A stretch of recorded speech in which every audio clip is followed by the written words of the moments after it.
All right, time to talk music. A challenging world. Let me set the stage here because Apple is the #1 retailer of music. iTunes and digital downloads at iTunes dominate the industry entirely. But the world is changing. People have been moving. 100 million people listen to Pandora. 60 million people listen to Spotify. And you're seeing dramatic, almost precipitous drops in record sales over the last few years. Apple obviously recognizes they've got to do something. They buy Beats with Beats streaming service, which on its own was not wildly successful, around 110,000 subscribers when they bought it. Compare that to 100 million or 60 million, you get an idea that Beats was late to the party and perhaps not the strongest. But I think they also felt good about getting Dr. Dre, getting Jimmy Iovine, and maybe even more importantly, getting Trent Reznor, and designing something that they could, is it replace, you feel like it's replace iTunes and purchases with, that this is, I feel like people don't buy music much anymore. Some people do and some people don't. So Steve Jobs always said people want to own music. Well, but that's changed. Some people do and some people don't. And I think what Apple's trying to do is have it both ways. You can buy music from them. You can stream all your music. It also integrates essentially the features of iTunes Match. So if you have music that's not on their service, it'll get added, and then you'll have access to it too. I wasn't clear. They weren't clear at the presentation, but they do say that on the webpage. Right. That is interesting. Because that is what Google does now with its all-access music, and Amazon does with its music. It allows you to upload, and iTunes Match does. Sure.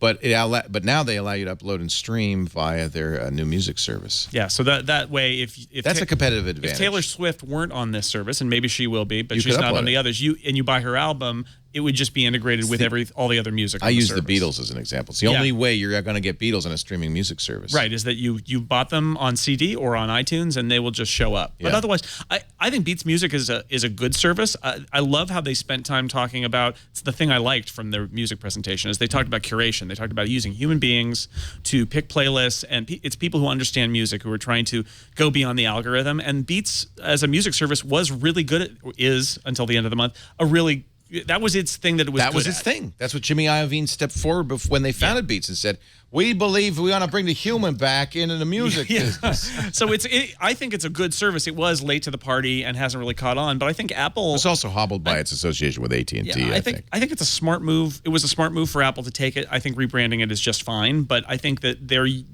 inheriting something some of the Beatsy features, like the sentence is gone. I'm hanging with my keynote buddies waiting for that was the unique Tim thing. Cook. They're also taking away the Beats Android app, and they won't have Android till the fall. Right. You know, that's a big audience. It's like not having a Windows app. They will have a Windows app in the fall as well. Will they take it away, or will they just leave it there? We don't know. Yeah, maybe they'll leave it there. I have to feel. It isn't even going to be a compatible service. When this launches in 8.4 at the end of the month, June 30th, I have to feel like the old Beats is going to just say, "Okay, switch over. Bye-bye." It could be. And for Android users, that's going to be, okay, bye-bye. Yeah. Well, if that's what they're doing, then and for the Android app is also hobbled in that there's no free access. If you can only get so there's a number of features that if you're using it on iOS or on your Mac, you can get for free. You can listen to Beats One. You can get some of the streaming the radio stations with limited skips. But that's not available as a tier for Android. You have to be a paid subscriber to get anything. It surprised me that Beats One was free, because that was another differentiator, is we're going to have a 24/7 global radio station with 3 of the best-known disc jockeys in the world who I had never heard of. And that was a differentiator, but that's for, you get that, every Apple user gets that. Well, but it's a great way to sell music and to get people into the service, right? That's a great way to say, look, we're giving away all this music for free. We've got people who are choosing it. We really want to appeal. I get it both, because I'll subscribe to Spotify for the same price, $10 a month, and I get Beats One Radio. But the family price is amazing, right? I mean, $15. $15 a month. That's what's You're willing to use iCloud Family Sharing, which some people have had ups. Oh, you have to use family sharing to do that? It's tied to your family sharing plan. Yeah. I had heard that The Verge said that Spotify was going to respond to that with a similar price. I don't see an announcement. I don't think they've done that. Happens when you've got deals with labels, right? Is that you go back to them and say, cut us that same deal for family. And the tit for tat, by the way, was no free tier. I mean, that's what the labels didn't like. That's what Taylor Swift didn't like. Is the free tier of Spotify and Pandora and all these others. Well, that's and very Apple's not Apple, going to do right? that. That's very Apple to just say, look, pay us. That's what we're here for, is you pay us money. There will be some free stuff. You said the Radio 1 is Beats free. Beats 1 is free. Some stuff that iTunes Radio is not going away. there are still going to be curated stations, and you will be able to listen to them for free with limited skips, much as you can now on iTunes Radio. So they do have a free tier. There is some free stuff, but it's less control, right? You can't just go and play any song, I think. Well, Pandora's It's like that Pandora. too. Right, Yeah. Closer to Pandora than Spotify. Not Spotify. Yeah. Yeah, I found that really confusing.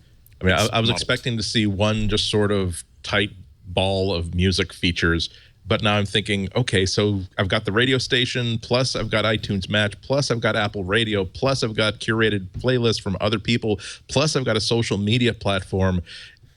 I mean, it really just seems like if I understand what Apple's going for, I really think that they don't want to leave anything behind on the plate. They want to, if there is a way that somebody is experiencing music, they want to have a product that will work with whatever you're going to do, because they don't want people to leave the Apple ecosystem in order to get internet radio, or they don't want to. They like everything except for a curated playlist. So they're going to still be dipping into Spotify for curated playlists. But it made it really, really difficult to follow the story that they were trying to tell yesterday, and it's really all that I was hearing was, okay, we've got that feature from Spotify, and now we've got this feature from this other service you're familiar with. So just, I don't know what to think. It just seems like the note that I have in front of me, taken at the time, was that, okay, you've given me a lot of reasons why this new music system is great for Apple. I don't think you've given me a reason why it's going to be great for me, the customer.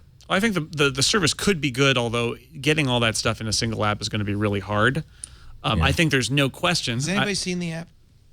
They showed the music app on iOS. They have not shown it. So it will be integrated in iTunes on the Mac, which is already kind of a It gave me great hope. My heart started pounding a little bit when they showed what looked like a very different iTunes on the screen, and then they didn't say anything more. But do you think they've rewritten iTunes? I sure hope so. I hope so. But this newest version isn't even that old, so it's unclear whether they're ready to throw that all out already. I think iTunes is gradually becoming an operating system. And sentient. It's the Emacs. It's the Emacs of music you'll players. be able to get mail from it.